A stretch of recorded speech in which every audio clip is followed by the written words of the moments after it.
Okay, we've got more of the breadboard CPU built.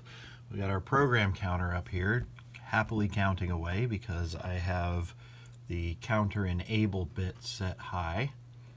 If I set it low, then the program counter stops. And we'll set it back high so it happily counts away. In normal operation of the CPU, the enable for the program counter would only be set high for one clock cycle, and then it would be set low again. So it just bumps the program counter by one and then drops back down. So over here, we've got a lot more done. This is our RAM. The top module here is the clock module that I had done already before.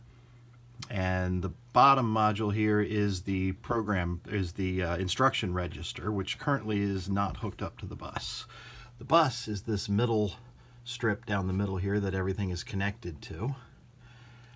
This module right here is the memory address register. It controls which address in RAM is currently being worked on. This module here is the RAM itself. It's 16 bytes of RAM. There's an LED that shows the contents of the currently selected memory address. And this module right here is in control of writing to the RAM, either from the bus coming in through this way and over into here, or through these dip switches right here and this dip switch up here.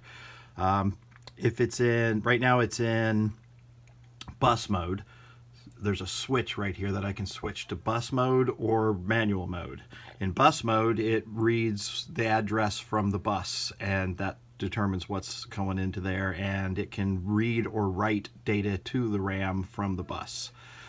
In manual mode, I can set the address on these dip switches here, and that'll set the program register, the memory address register, and then I can set the data down here on these dip switches and push this button right here to pulse that data into the selected RAM address. And I did that already to program all 16 bytes of memory to different patterns, and I currently have the program counter out set low, so that it is outputting the value of the program counter to the bus through these green lines. And the memory address module is set to memory address in. So it's set to read from the bus because it is set low.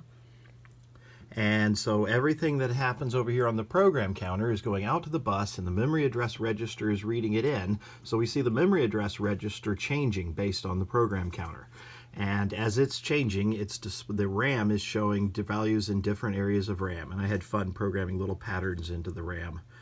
Do, do, do, do, do, do, do, do, do, do, do.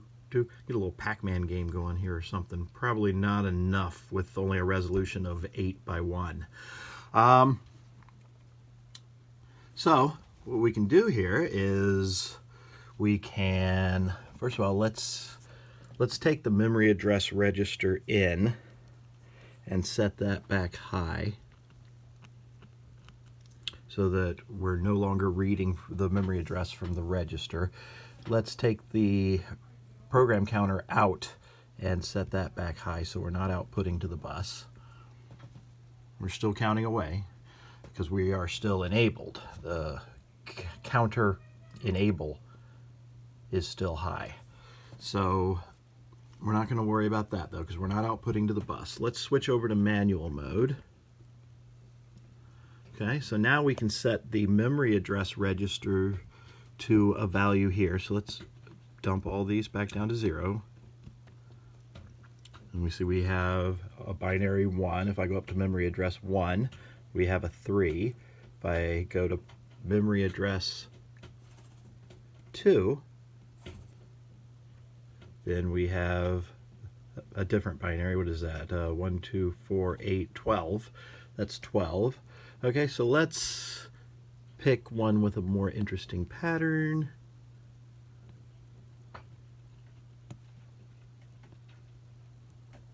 I'm trying to find it. There we go. There's a good, interesting pattern.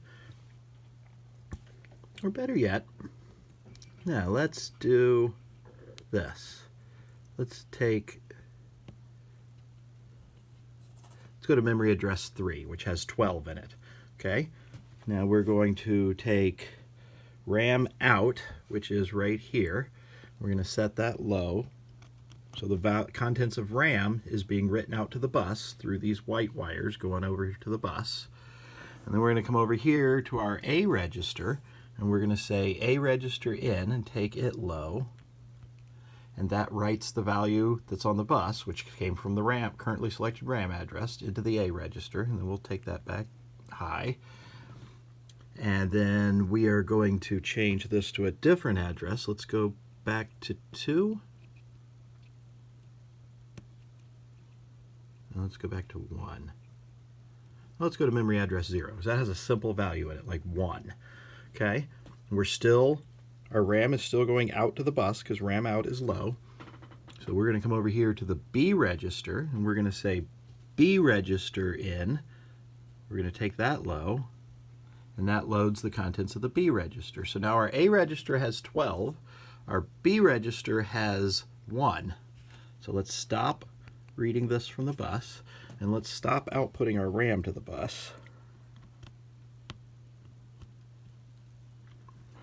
Okay, now we see A register has 12, B register has 1. Our ALU has add low, which means we're in add mode, so our ALU has 13 on it. If we take the ALU and go high, then we're in subtract mode, so we end up with not 12, but 11. Is that right? 1, 2, 4, 8. 8, 9, 10, 11. Yep. So add and subtract on the ALU is working. I think that just about covers everything. Yeah.